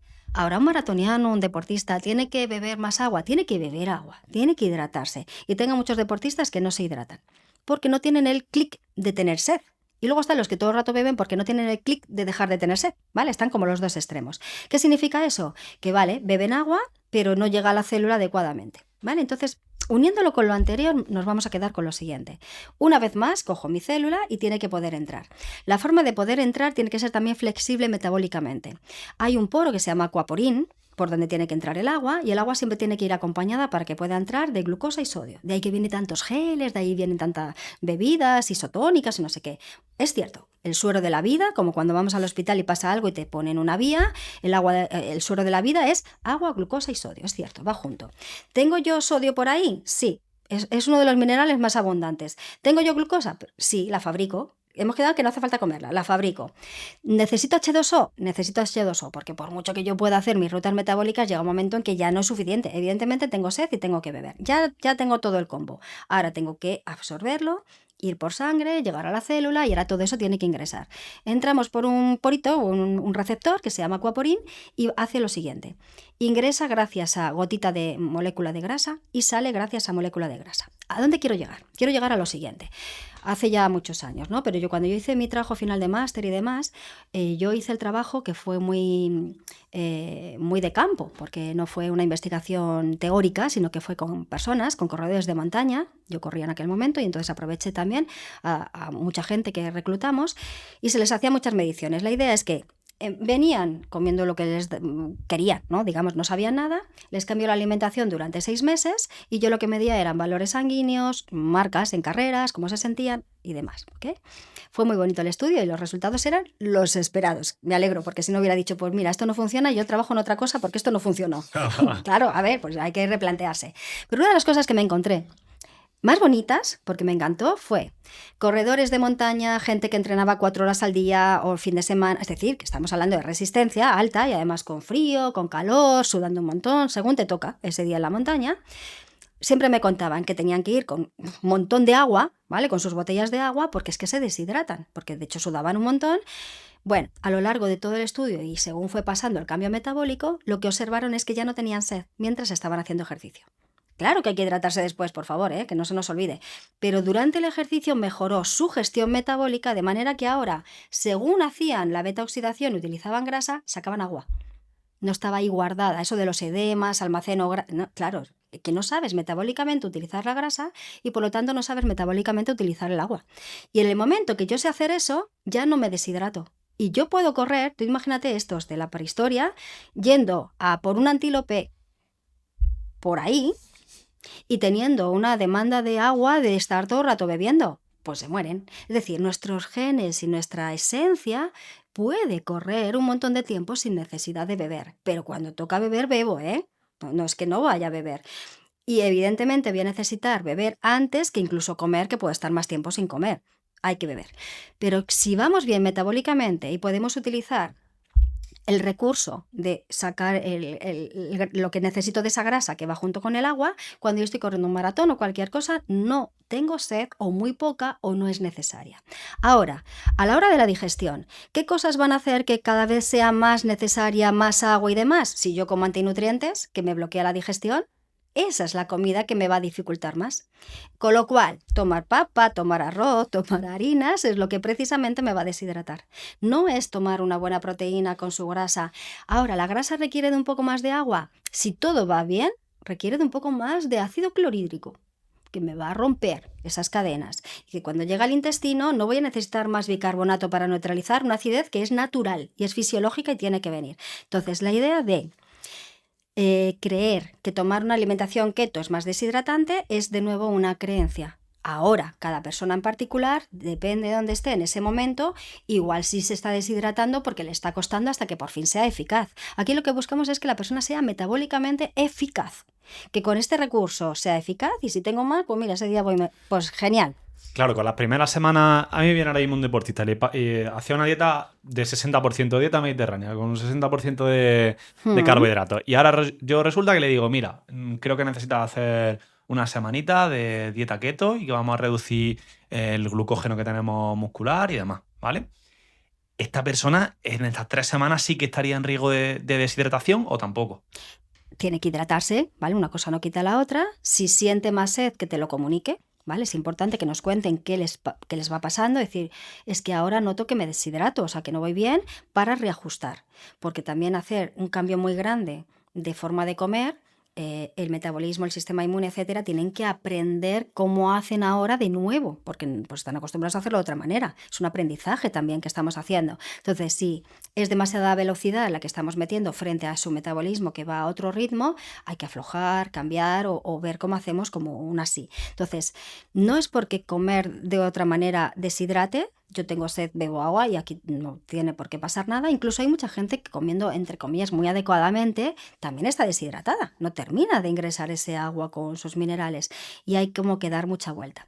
Mucho de lo que está aquí implicado es la microbiota, ¿no? Que un poco ha salido la palabra varias veces y es, tenemos una cantidad de ciertos bichitos, ¿no? Lactobacillus, bifidobacterias, todo lo que tenemos que tener, acorde a que me dieron en la forma de nacer, que tuve en la infancia, pues a quién chupé, quién me fue cogiendo y qué fui comiendo, evidentemente, si hubo lactancia materna, no la hubo, y tenemos casi, más o menos, hasta los 7 años, la oportunidad de instalar una microbiota determinada que nos va a acompañar la vida. Por eso, y sabemos que un Parkinson es algo totalmente epigenético, no tiene nada que ver con la genética, y es la microbiota que se instaló en los primeros 7 años de vida, que con ella hemos tirado para adelante. Pero llega un momento que dice, yo te he ido salvando todos estos años y tú te has empeñado en seguir haciendo, mira, todo esto. Te empeñas. Pues llega un momento en el que ya no puedo absorber más, es que no tengo para absorber nutrientes y empieza a haber una escasez que empieza a dar un síntoma muy evidente, ¿vale? Síntomas podemos tener, no tan evidentes, pero muy evidente. Con lo cual, una vez más, si comemos algo biológico, es decir, comida del Homo sapiens que nos corresponde, como esos huevos, los pescaditos, el aguacate, coco, bueno, esas cosas, más ciertos vegetales, la remolacha, la cebolla, y alguna vez me como un arroz que no va a pasar nada, ¿vale? Para mí eso alguna vez no es habitual, o lo que propongo es no habitual, la microbiota está bastante bien, ¿vale? O sea, podemos, por lo menos la que hay, mantenerla bastante adecuadamente. Ahora, tiene que haber variedad de la alimentación de lo que estoy nombrando, porque si no al final termino con un tipo de lactobacillus, no es suficiente, y a cambio se instalan un montón de otras cosas, desde Clostridium hasta Propionobacter acne, o sea, un montón de otras cosas que no me interesan. ¿Qué ocurre? Que no son simbiontes, no me aportan, no me protegen, viven gracias a mí. Y entonces también desajustan el metabolismo, vuelven a ser un señalizador del sistema inmune, aquí hay algo que no está del todo colocado, volvemos a entrar en resistencia a la insulina, ya no soy eficaz utilizando grasa, sacando cuerpos cetónicos y me deshidrato. Mi sensación es de deshidratarme porque no lo hago bien. El agua también ahí ahora se ve acusada. Hay edemas, hay acumulación de líquidos, la gente que te cuenta, no he adelgazado porque pesa lo mismo, pero estoy más liviana porque lo que estoy haciendo es perder agua. No, lo que estás haciendo es cambiar de momento el perfil de tus células, el perfil metabólico, para luego más adelante tener más energía y ser más flexible metabólicamente y quizás a partir de ahí empezar a hacer deporte, moverte más, rendir más en el deporte si ya lo estabas haciendo, ¿vale? Entonces, todo eso es lo que pretendemos. La hidratación no es bebo agua ya, sino bueno, bebo agua, tiene que entra por ese porito, todas esas cosas, ¿vale? Entonces, no por cambiar este tipo de alimentación que estoy proponiendo, una persona necesita más agua para hacer su gestión. No es así, ni mucho menos. Hay que ver que no descuide beber, evidentemente, que se hidrate, pero como tenía que hacerlo antes también, ni mucho menos. Vale, vamos a poner una tesitura. Llega Pogachar a tu consulta de bióloga y PNI que tenemos que dejar claro que no eres nutricionista, pues, pues si no se te echan encima tus colegas. Y te dice que quiere que le haga una estrategia de geles durante la carrera y que cuántos gramos de sodio debe de tomar la hora. ¿Qué le responderías? Vale, vamos a ver. A bote pronto. Claro, si viene alguien que ya lo hace y que ya lo ha probado, mi primera pregunta es ¿cómo te va? ¿Vale? Yo tengo que saber que si lo que estás haciendo te va bien, pues lo tengo en cuenta y a lo mejor no te tengo que cambiar eso, ¿vale? Ahora, el objetivo es, ¿quieres ir mejor aún? Vamos a ver cómo lo colocamos, ¿vale? En el momento que hay un gel, ya empieza a ser el cerebro, insisto, no es el hígado ni demás, dependiente de ese chute. Ya empieza a ser. Por eso muchas veces no, lo que se aconseja es no empieces la carrera ya tomando, sino que cuando haya pasado, digamos, una hora, o depende de la carrera, ¿no? Lo que vayamos a hacer, empieces a tomar. ¿Que hay gente que empieza la carrera ya tomando y ya sale así? También, sí, lo hay también, pero ya sabes que cada media hora tienes que tomar. ¿Cuál es la estrategia de media hora, una hora? Hay que probar, o sea, realmente no hay una estrategia, porque no somos una IA, no somos un robot, no es cada media hora vas a correr, no, porque ese día puede ser que vayas fenomenal y no haya viento en contra o mil cosas que pueden pasar, o no, pues es un día de viento en contra, donde hay más dificultades técnicas, estás gastando más y ese día en vez de a la hora hay que meterlo a la media hora, porque dependemos de eso. Entonces, eso sí, lo que dije hace un rato, si te va bien los geles y ese día tienes que ganar, lo que te dé la gana. Yo últimamente veo que ponen gominolas en las carreras y ya alucino. Haribo, osito Haribo se ha puesto ahora de moda. Claro, porque son más sanos que otros, ¿no? Entonces, vamos a ver, son gominolas y ya está, ¿no? Entonces, y yo lo veo que lo reparten en los coles a los niños porque el profesor les dice, es que es un pico de energía. No, perdón, vamos a ver. Entonces, sí que... pero lo compramos y no lo hemos creído, salvo algunas personas que dicen, ¿pero qué me estás contando? Yo quiero que tome, mira, prefiero que se tome un bocadillo de chorizo. O lo no que me quiero falta. imaginar si le hacen eso a tu hija en el colegio, que va y quema la clase. No, lo han hecho. Y entonces, claro, yo me quedé, en una excursión, y estaba en la montaña de ruta y el profe de educación física saca una bolsa así, de gominolas, para que tuvieran energía. Entonces yo dije, pues mira, yo hablo con mi hija y le digo, ¿y tu hija, que sabes lo que hablamos? Y dice, no, ya lo sé, pero como es tan rica, me la zampo. Claro, pues ya está. Pero que, muy bien, pero no creamos que es porque te va a dar energía. ¿Vale? Entonces, cambio el mensaje. Me las como porque me da la gana. Y están ricas y todo el mundo come gominolas, yo también quiero mi osito. Pero de ahí a creer que me está dando energía, no. ¿Vale? Ese es el discurso que cambiamos. Con esta persona, un deportista elite, quien venga, como tengo claro metabólicamente lo que el Homo sapiens necesita, me da igual quien venga. ¿Vale? Ahí sí que me da igual quien venga. Como si es Pogačar, como si es Felipe. Yo qué sé, por decir algo, me da igual, ¿vale? Es decir, tu cuerpo es un Homo sapiens y tu cuerpo metabólico, físico, etcétera, tiene que funcionar así. Ahora, ¿dónde estás? Y aquí queremos llegar. Que tú tienes ahora detrás un badaje, una experiencia, yo la tengo muy en cuenta. ¿Cómo no la voy a tener en cuenta? Sería absurdo. Y si esto te va bien y confías en ello, una de las cosas más difíciles de trabajar con los deportistas es el miedo a que si cambian no les va a ir igual de bien. Y hay que contar con ello, es normal, es esa parte social, esa parte emocional, es normal, salvo algunos muy avezados, muy aventureros que dicen, cambia lo que te dé la gana y voy a ver qué pasa.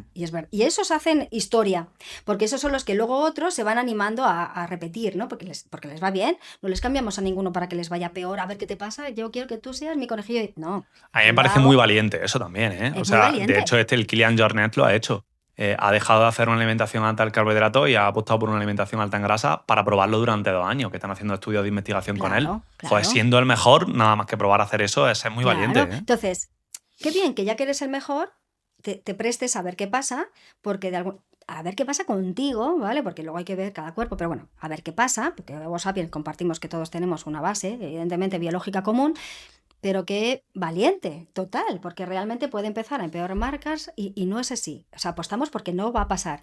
Ahora, ¿cómo Kilian hace mejores marcas si tienes todos los récords del mundo? O sea, es como, hay veces que dices, ¿cómo puede? Pues ahora hay que mirar cómo te sientes, cómo recuperas, cómo está tu lucidez mental. Hay que mirar otras cosas también, cómo están tus marcadores sanguíneos, hay que hacerle todo un perfil de linfocitos, lo que sea. Hay que hacer otros perfiles para ver que realmente, aunque su percepción es sigo bien, que hay cosas que están mejorando. Entonces, Realmente, cualquier deportista de resistencia, cualquier deportista elite tiene que tener una base biológica que hay que respetar, que son nuestra esencia de ADN, y epigenéticamente esa comida, lo que estamos hablando, es lo que va a hacer que se activen con mayor calidad esos genes precisamente de la resistencia, de la recuperación, de la capacidad que tenemos innata de movimiento, ¿no? Eso que hablaba cuando empezamos.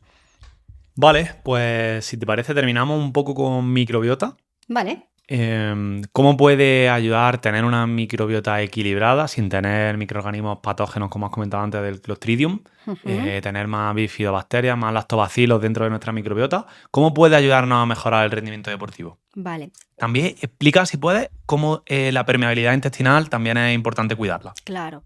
Bueno, como son dos cosas que quiero contar como por ¿Por separado, separado? pero van juntas, ¿vale? Entonces, voy a contarlo de la siguiente manera. El intestino, si tenemos las células intestinales, tienen que estar así, ¿sí? Mientras estoy comiendo. Mientras estoy comiendo, tienen que estar así. ¿Por qué? Porque no quiero que nada se filtre. Todo lo que entre de mi alimentación, bebida y demás, tiene que ser observado, mirado, gestionado, roto, separado. Tienen que pasar muchas cosas. No puede entrar desde aquí a sangre, porque cada vez que como sería una sepsis y me puedo morir. Eso hay que mirarlo y gestionarlo. Entonces, si todo va bien, cuando yo como, tiene que estar el intestino cerradito, ¿bien? Pero cuando ya no estoy comiendo, cuando ya ha pasado toda la gestión esta del duodeno, de digestión y demás, cuando todo eso ha transitado, es cuando ya ahora no hay comida y el intestino tiene que estar abierto. Es fisiología que el intestino sea permeable en el momento que no como, ¿vale? Cuando ya ha pasado todo el tránsito digestivo. No es según acabo de comer a las horitas, ¿vale? Que todavía estoy ahí haciendo digestión. ¿Por qué? Porque necesito facilitar rápidamente agua, glucosa y sodio, el suero de la vida. Es que no me puede faltar para que mis órganos no entren en una crisis electrolítica y entonces me dé un problema y me dé una muerte realmente porque algo se desajusta. Y eso es fisiología, eso ocurre todo el rato. ¿Dónde está el problema? El problema está en que determinados antinutrientes rompen la barrera permanentemente y patológicamente. Cuando se instala una microbiota inadecuada, rompen barrera inadecuadamente. Cuando metemos anticosas, es decir, antiácidos, antiinflamatorios, rompen la barrera permanentemente. Un día, pues hay que hacerlo, se hace, pero si lo hago continuamente, mi barrera queda rota continuamente. Y ahora, cuando voy a comer, está rota. Ahora cuando ya no se repara, bueno, se repara, vuelve a romperse y al final tengo lo que llamamos el intestino permeable de forma patológica que da cronicidad y problemas. Y una vez más, sistema inmune dice problema, aviso, metabolismo de resistencia a la insulina y todo lo que estamos contando. Y volvemos a empezar. Lesiones y volvemos a empezar. ¿Tiene que cuidar la microbiota lo que come y ese intestino permeable un deportista elite? Sí, es que si no se va a lesionar. Además de la calidad de lo que ingresa de alimentos, además de que tenga energía se traduce también en cómo duermes, calidad del sueño, variabilidad cardíaca, si hay grasa visceral, todas esas variables que en un deportista tenemos que mirar, tenemos que medir. Muy importante la variabilidad cardíaca, muy importante que no haya grasa visceral y todas esas cosas, porque es un deportista elite y lo va a notar más su cuerpo, que no le puede dar algo al corazón según está subiendo una montaña o está corriendo. No queremos que eso pase, ni mucho menos ni a él ni a nadie, ¿vale? O sea, ni a esta persona ni a nadie, evidentemente. Entonces, la microbiota, ¿cómo la puedo mejorar? Si yo no meto antinutrientes que rompen barrera, preferiblemente no hay ciertos fármacos, salvo que fuera necesario, de continuo, no los metemos, porque hay muchos deportistas de elite que les duele el cuerpo. Y entonces, para poder dormir, toman antiinflamatorios, todos los días. Pues todos los días te estás rompiendo barrera, te estás haciendo un daño a la microbiota y cada día te va a doler más el cuerpo. Ese es el problema, que cada día te va a doler más el cuerpo, porque esa rotura de fibras que no estás recuperando, al día siguiente va a seguir y va a seguir. ¿Que rindes y sigues ganando? Ya, pero todo tiene un límite. Y al final llega un momento en que a lo mejor lo que más te gusta hacer, lo tienes que dejar de hacer, ¿vale? No es que tenga que ser de un día para otro, pero sí puede pasar, ¿vale? A la hora de la microbiota, bueno, vamos a ver, si partimos de una forma de nacer, bueno, la idea es vaginal y ya algo ahí que me llevo, ya en el útero hay parte, ¿no? Pero bueno, sobre todo es a la hora de nacer, si es lactancia materna, habrá que ver qué mamá me aporta. Claro, que tiene mamá de su propia microbiota, porque no me puede dar lo que no tiene. Lo siguiente es, a lo largo de mi infancia, qué es lo que voy incorporando, qué tipo de infectores han podido entrar, eso es lo que tengo. ¿Qué podemos hacer a lo largo de la vida? De vez en cuando un reset, pues de vez en cuando, bueno, buscar un buen probiótico para dar una información. La idea de que una cápsula de probióticos en un intestino que son 100 metros cuadrados, y esto está lleno de millones y millones y millones de seres con su propio ADN y reproduciéndose, meter una cápsula y pretender que eso se expande, eso no funciona así. Pero sí hay una información. Aquí lo que importa siempre es la comunicación, como lo de los receptores, señalizaciones. Yo meto un señalizador de un tipo de información, que es un nuevo bichito, ¿vale? Un lactobacillus, lo que quiera meter, y esos empiezan a hacer una información que se expande exponencialmente a todo lo demás, al ecosistema, para que ahora los que ya están se activen y mejoren su función, y para los que estorban empiecen a tener como menos espacio, porque no tienen esa comunicación. Es comunicación sobre todo lo que estamos metiendo. Y depende de lo que tengamos, pues hay que insistir cada cierto tiempo. Hago un tratamiento, lo freno, no es para estar tomando todo el rato, y cada cierto tiempo podemos hacer un reset para seguir dando una buena información. Es increíble cómo el ser humano catalogado podemos tener una microbiota no humana, o sea, poco lactobacillus y no queda nada, y tirar para adelante. O sea, ningún otro animal, estoy segura que un antílope, un elefante, si no tiene su vida de elefante y su microbiota, en 3 días ha muerto. Es como una bolsa de gominolas, se muere, seguro. Pero nosotros tenemos un catálogo de un montón de bichos que no tendríamos que tener, y aún así tiramos para adelante, pero expuestos. Expuestos a patologías, expuestos a infecciones, a que nos afecte todo más, y expuestos a cambios de conducta emocional. Y empieza a ser más agresivo el exterior, consideramos que no hay empatía con nosotros, porque todo va junto, ¿no? El cómo me siento, mis emociones, mi energía interna que me dice estoy en una vulnerabilidad, me hace estar en lucha-huida con el exterior. No tolero, no me hables, ladro, literalmente estamos en lucha-huida. Entonces es el combo de todo. Y la microbiota de vez en cuando hay que hacer un reset porque vivimos donde vivimos. No nos movemos tanto, hay contaminación, todo lo que comemos, bueno, pues hombre, el que sea muy, muy bio y no tenga nada de pesticidas, fenomenal. Pero bueno, al final hay muchas cosas en el mercado. Así que bastante bien estamos. Y a pesar de todo eso, se puede ser deportista y deportista elite y estar bien. Porque la idea es un equilibrio un poquito entre todos los globitos. Es decir, a pesar de tener una disbiosis, una microbiota alterada, ¿se podría llegar a ser campeón olímpico? Por supuesto. De hecho, seguramente muchos de los campeones olímpicos la tienen súper alterada. Pero tienen un gen, ¿no? Y una capacidad de sufrir también, ¿no? De entrenar, de competir, que apretan los dientes y tiran para adelante. ¿Vale? Tendrán sus complementos, sus ayudadores o lo que sea, ¿no? A todos los niveles nutricionales. Pero aún así tiran para adelante. Ahora, cuando empieza a pasar el tiempo, cuando descansan y se vuelven como medio diabéticos, obesos, claro, ahí es donde aparece, cuando dejan de hacer el entrenamiento, porque tiene una capacidad de entrenar increíble. Entonces la idea es, seguramente si no comen adecuadamente, claro que tienen una disbiosis, incluso un SIBO, ¿no? Va un poco más allá, etcétera, y a pesar de eso tiran para adelante, pero llega un momento que el cuerpo rompe, dice hasta aquí. Y aquí lo que pretendemos es que el cuerpo ni se rompa, siempre haga lo que me gusta, cada vez tenga mejores marcas, hasta un límite en el que, bueno, pues igual ya hasta aquí hemos llegado. Y está muy bien, si eres el número 1, ¿por dónde llegamos? Bueno, mejorar a estar más tiempo ahí, al fin y al cabo, ¿no? Porque a veces no... Claro que es difícil, ¿eh? Por supuesto, no es tan difícil mejorar la marca, lo difícil muchas veces es mantenerla. Ya eres el 1, ¿y ahora qué hacemos? Bueno, pues quiero seguir siendo el 1 o el 2 o estar ahí o inventarme nuevas hazañas, y para eso hay que estar, pues eso, metabólicamente apropiado y que sea posible, si no, no es posible.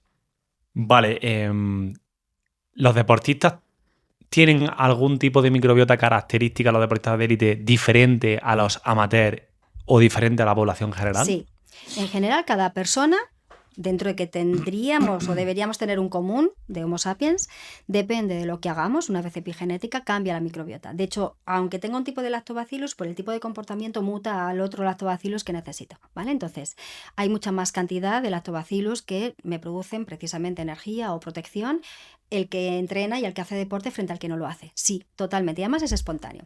Es espontáneo constantemente. La microbiota varía por esa información, por eso digo que son señalizaciones e información. Si cambia espontáneamente solo con el pensamiento que yo pueda estar teniendo, si es positivo, cambia un tipo de microbiota activadora de genes de la vida y de la larga vida, de la longevidad, frente a pensamientos negativos que activa otro tipo de genes de hipoxia mantenida, y que me da otro tipo de microbiota que se activa, que por supuesto me empeora la vida y me hace lesiones. Entonces, cada vez que entrenamos, cada vez que nos da el aire, cada vez que nos da el sol, cada vez que hacemos algo de una alimentación, y hasta la siguiente vez que me toque, no estoy todo el día picoteando, cada vez que hacemos algo que es muy sencillo, muy normal, que tampoco estamos inventándonos nada, que no sea muy biológico, estamos mejorando nuestra microbiota. ¿Tiene el deportista elite una microbiota específica? Sí.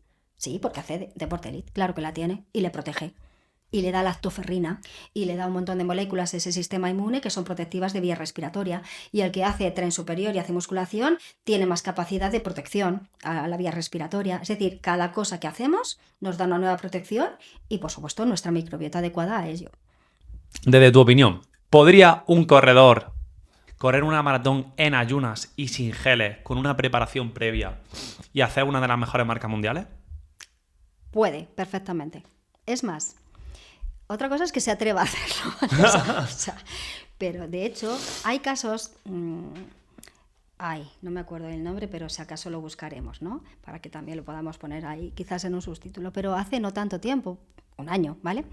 De un maratoniano, era estadounidense, no me acuerdo exactamente pues de qué estado, pero bueno, no importa. El caso es que se dedicó a hacer carrera de fondo, de estas que tienes que correr, ¿cuánto? No sé, 200 kilómetros, 300, un montón. Y lo hizo en 4 días, no sé, de esas cosas, y no comió en 4 días. Se fue en ayunas y no comió en 4 días. Y bebió, eso sí, hidratación no tiene nada que ver, ni geles ni nada, agua. Y no comió nada en 4 días. Poder se puede. ¿Lo puede hacer todo el mundo? Hombre, igual todo el mundo no puede llegar a esos extremos, porque simplemente hay cuerpos que a la mínima que ya me estoy pasando empiezo una proteólisis y hago una autofagia porque ya no puedo tirar de más, ¿vale? No quiere decir que ahora de pronto nos pongamos a hacer. Pero se educa, el metabolismo se educa. Es decir, hoy empiezo alargando mi ayuno y voy a correr media hora, otro día lo alargo un poco más y corro 1 hora, otro día, es decir, y nos vamos probando. Lo que yo propongo siempre es preferiblemente entrenar en ayuno total, que es el de la mañana, o en ayuno semiayuno, que es decir, a máximo tiempo que haya pasado desde la última vez que comiste. ¿Para qué? Para utilizar solamente el recurso grasa.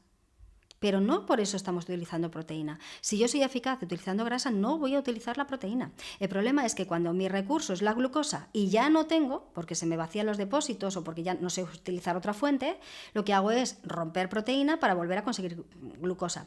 Esto no funciona como nos contaban. Primero utilizo glucógeno muscular, luego cuando se me acaba el glucógeno muscular utilizo mis grasas y cuando ya no me quedan grasas, como si fuera posible eso no es posible, utilizo la proteína. Esto no funciona así, ¿vale? Esto va por velocidad y por umbrales de lactato y va por entrenamiento metabólico. Es decir, desde el minuto 0, desde que yo empiezo, tengo que salir usando grasas. Ya, desde el principio. ¿Cuándo utilizo un poquito más de la glucosa almacenada, el glucógeno? Que ya está ahí. Ya estaba. Eso ya estaba ahí almacenado.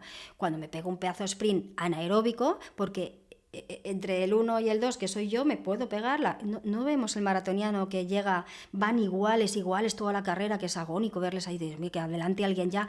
Y en la última recta de 60 metros, uno sí pega un sprint y el otro no. Ese es mucho más eficaz todavía con sus grasas porque no ha gastado nada del glucógeno almacenado y en el último sprint anaeróbico, ahí sí se ha pegado pues esa. Pero si yo lo he gastado antes, no me puedo pegar un sprint.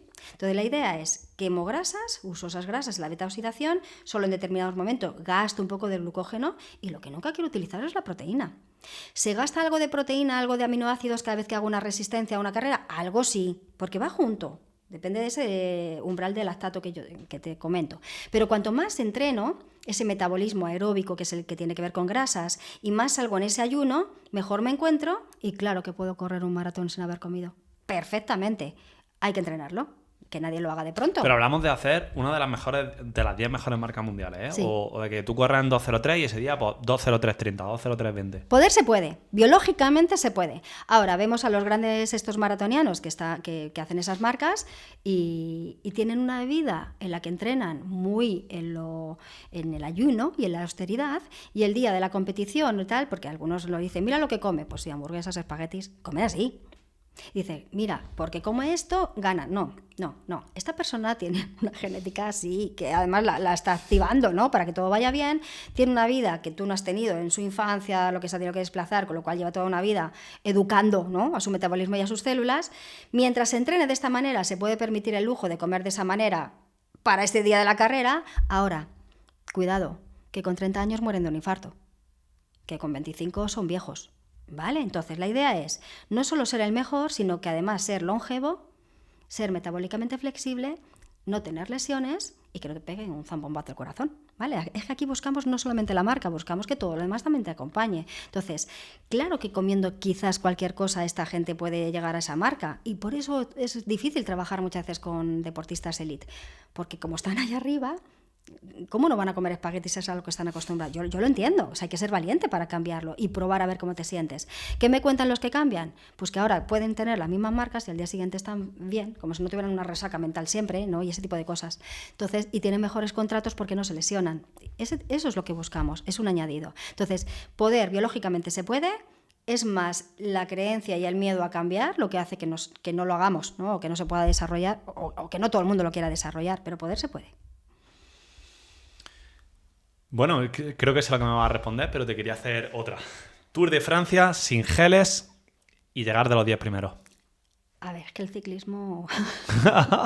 Se comen 200 gramos de carbohidratos la hora, actualmente. Claro, es que el ciclismo tiene su componente muy particular, igual que el tenis, ¿eh? O sea, hay determinados deportes de resistencia, lógicamente, que tienen su componente muy particular, en el que también hay muchos miedos detrás, ¿vale? Entonces, varias cosas que pasan con los ciclistas.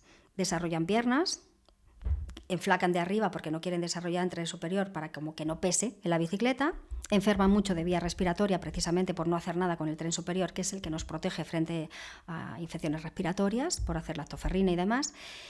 Y luego el gasto que se hace, no porque no se pueda hacer metabólicamente el ir más en ayunas, se puede perfectamente, pero una vez más hay que practicarlo. ¿Qué pasa con el ciclismo profesional? Es que hay mucho detrás en eso, Pedro. Hay mucho detrás de muchas cosas que toman, que aquí todo el mundo calla y vamos a hablar de alguien elite donde quizás no estén obligándoles, ¿no? a ciertas tomas.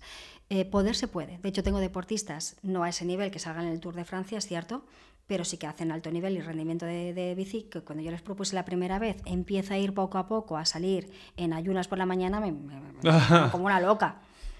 Bueno, el plátano, las pasas, ¿no? Ahí van siempre con los hidratos de pico glucémico rápido y para sentir enseguida como que estoy bien, ¿vale? Porque es como, les dije, vale, lo cambias te llevas una cecina, te vas a llevar incluso un jamón, te vas a llevar jamón de pato, te vas a llevar proteína con una grasa, lo vamos a untar con coco, como una loca, me miraba, ¿no? Me está cambiando el plátano por comerme un jamón. El jamón me da sed, lógico, es que yo no te digo que te comas un bocadillo, te estoy diciendo que metas y saborees, ¿no? Con esa saliva, ¿vale? Es de otra manera, porque no te vas a nutrir con una loncha, eso no nutre, ni te va a dar energía, esa idea de que hay que comer para dar energía, no, pero bueno, hay una sensación en la que demos una confianza, ¿no? Hay que trabajar también la confianza. Entonces, el ciclismo tiene un componente complicado y delicado para trabajar, son muchas horas en la bicicleta, no por eso se requiere más hidrato de carbono, no, es una creencia, lo que pasa que todavía yo, personalmente, pero eso no quiere decir que no esté ocurriendo, no tengo a nadie tan cerca como referencia, no yo personalmente, sino de los compañeros que también trabajamos esto, de un ciclista a ese nivel que haya querido ser tan valiente como cambiar su alimentación, ¿vale? ¿Qué se puede hacer? Si es un Homo sapiens, se puede hacer. Partimos de que somos Homo sapiens y metabólicamente podemos. Ahora, el miedo a no me va a ir bien es muy potente. Y hay que dejarlo. Es lo de antes, ¿no? Mira, gana el Tour y ya entre Tour y Tour mejoramos tu metabolismo, tu microbiota, lo que haga falta. Pues gana el Tour. Tómate todo lo que haga falta y gana la competición. Porque eso es esa parte emocional que empecé hablando, ¿no? Tan importante para el deportista de élite. Hay que respetarla, cuidarla y decir, es que a mí me va bien, sigue, porque tendremos que ir practicando que también te puede ir bien sin esto. Pero de momento, si tú, el día de la competición, eso a ti te da seguridad, es que hazlo, ningún problema. Porque estas sustancias de las que hablas que pueden llegar a tomar estos ciclistas también hace que se absorban mejor los carbohidratos y que toleres mejor los carbohidratos. No. Son otros chutes. Vale. Diferentes. Listo, Yolanda. Bueno, yo siempre que te he visto en mi vida que me has dado formaciones, me ha explotado la cabeza. Hoy ha sido un día más. Pero bueno, ya sé más o menos pues, por dónde ha ido tu estudio y la conclusión. Así que hoy me ha costado un poquito menos enterarte y poder enterarme. y ya la conversación. Ya sabes que cuando estoy en clase estoy a opinión sacado. Tal cual. Nada, ¿cómo pueden contactar contigo todas las personas que están? Bueno, pues vamos a ver, yo tengo consulta física y online, ¿vale? Porque trabajo con mucha gente que ni siquiera vive en Madrid ni en el país, entonces, bueno, pues evidentemente, y además desde COVID todos nos hemos acostumbrado también a trabajar online. Lo que hago es una consulta personalizada donde trabajamos mucho los hábitos, quién es cada persona, qué necesita, con los deportistas es dónde estás, dónde quieres llegar, quiero más masa muscular, quiero ser más veloz, me duele la rodilla, siempre tengo pues lo que sea, con cada uno. La base es, sí, por supuesto, la alimentación, el descanso, la intermitencia entre comidas, el horario que les pongo y con ello vamos trabajando. Físicamente estoy en la clínica clínica Macari Sport, ¿vale? Que está en Fuenlabrada. Estoy con un compañero, Pablo Macari, que él es fisio y trabaja cadenas musculares, con lo cual juntos hacemos un combo muy bonito con los deportistas y él me los manda a mí por la parte metabólica y yo, por supuesto, para la parte estructural, ¿no? Claro, evidentemente, para todo lo que haya que mejorar, y la verdad es que el trabajo es muy bonito, ¿no? Que lo hacemos en conjunto. Y luego ya aparte tengo mi consulta, aparte me refiero a que luego tengo mis pacientes, ¿no? O mis clientes o mis deportistas, pues online o presenciales, eso ya como quiera cada uno. Desde la otra punta del mundo, algunos saben que los puedo nombrar porque son conocidos y famosos, muchos deportistas de baloncesto, tengo de fútbol, de pádel, que lo nombré, de tenis, corredores, o sea, que la variedad me encanta. ¿Alguno que yo conozca y se pueda decir? Hombre, yo creo que se puede decir, lo que pasa que, bueno, prefiero no nombrarles, ya que siempre pido el permiso a la gente si los puedo nombrar, pero realmente luego estamos en las redes y eso está ahí, porque yo prefiero que sean ellos que lo digan y no sin permiso decirlo, ¿vale? Pero sí es verdad que tengo y gente del Real Madrid de baloncesto, de la NBA he tenido, futbolistas muy top, no he tenido a Messi, pero a su paralelo, no, tampoco lo voy a nombrar, cada uno que saque sus conclusiones, es decir, ¿vale? Que sí que funciona. Y luego gente amateur, pues toda, claro, o sea, todos los que quieran venir a ese nivel. Entonces, cada vez que vienen, y Pablo muchas veces dice, mira, este es el top, gama de... Yo siempre digo, ¿pero es un Homo sapiens o no?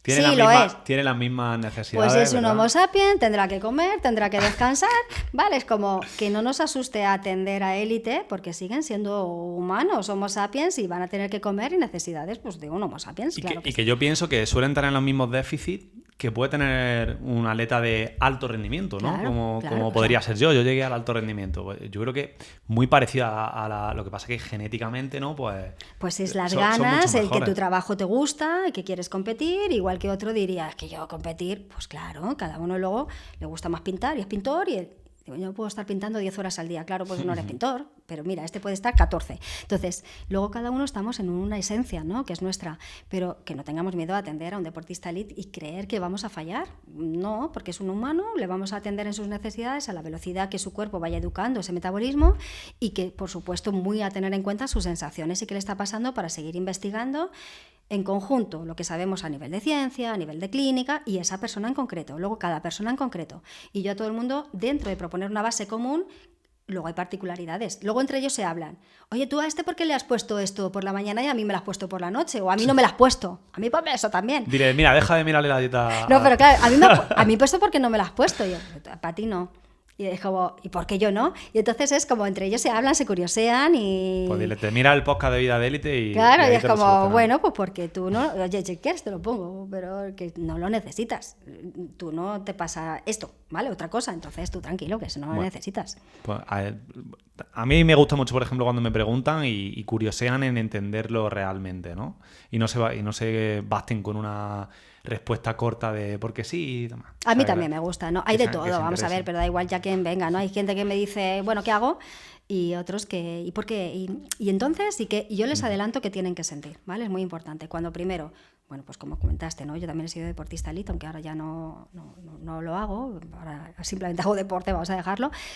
Pero sé lo que siente un deportista y sé el miedo que tiene un deportista y sabes que no quieres cambiar nada de tus rituales porque nos volvemos un poco neuróticos de los rituales por si acaso te va mal si cambias nada, una cosa, ¿vale? Ya crees que no te va a ir bien y ese medio neurotismo, cuando cambia el metabolismo empiezas a dejarlo de lado y eso es muy importante porque va aparte en esa conducta un poco obsesiva, neurótica, el que no tienes un metabolismo flexible. Cuando todo eso mejora te das cuenta que no dependes del exterior sino que tú estás bien. Y ya está, y eso es lo que buscamos, es la confianza en uno mismo.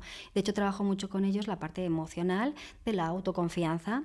¿Qué hacemos para que vuelvan a recuperarla? Que a veces la pierden pues porque no les ha ido bien una jornada, una temporada y empiezan a aflojar y creen que la forma es el supraentrenamiento. Y no va por ahí. No va por entrenar más que vayas a estar mejor. Tú ya entrenas bien, lo haces adecuadamente.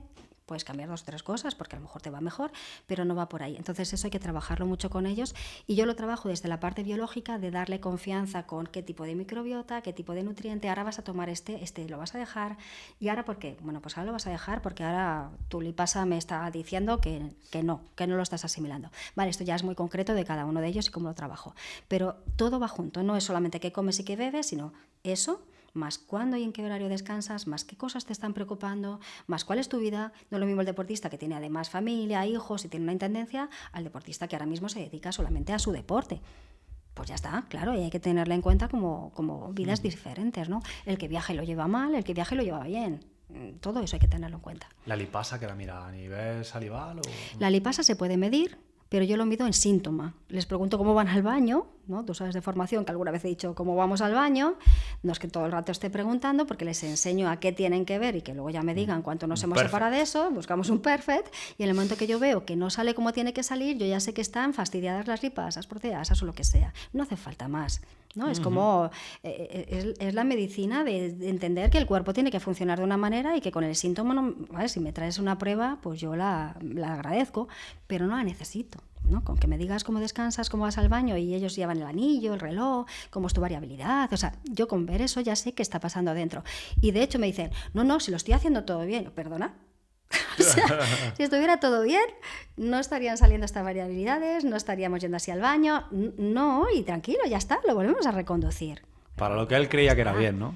No, lo sabe, lo que pasa es que dice, no, si yo hago todo bien. Luego viene el Dalo y dice, sí, ya, y la pizza que te comiste ayer, a ver, pues ya está. Pero que no pasa nada, lo reconducimos y ya está. Vale. ¿Qué enlace pongo yo aquí abajo para que contacte contigo? ¿Un correo, una página web? Sí, podemos poner un correo de contacto, ¿vale? Vale, ponemos un correillo. Ven, ¿te lo digo? ¿Sí? ¿O luego venga, lo apuntamos? dímelo, ¿Sí? sí. Venga, pues acaso lo escuchamos luego. Yolanda.santiuste @ Tiuste. ¿vale? @ Punto, o sea, sin el punto, @ o sea, Vale. ahí no hay punto, @ ¿vale? Grupo 21, con número el 21, ID, ¿vale? De investigación y desarrollo, ¿vale? .com. Perfecto. Pues hay que contacten contigo. Yolanda, Genial. ha sido un placer. Espero que Pues, vengan mucho más. igualmente. Voy a organizar debates. Ya lanzo el Vale, bombazo. Me encantaría vale. que estuviera. La Vale. verdad que a mitad del podcast había un momento que he desconectado porque estaba pensando, Yolanda es la Ya persona sé ideal para a un quién. debate.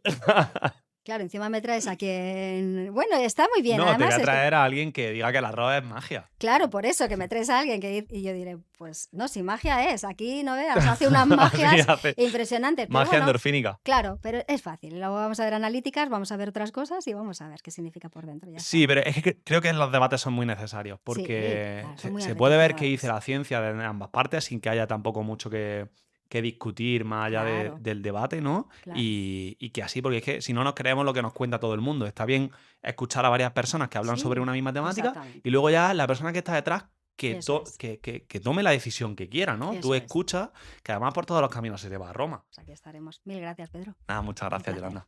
Un placer.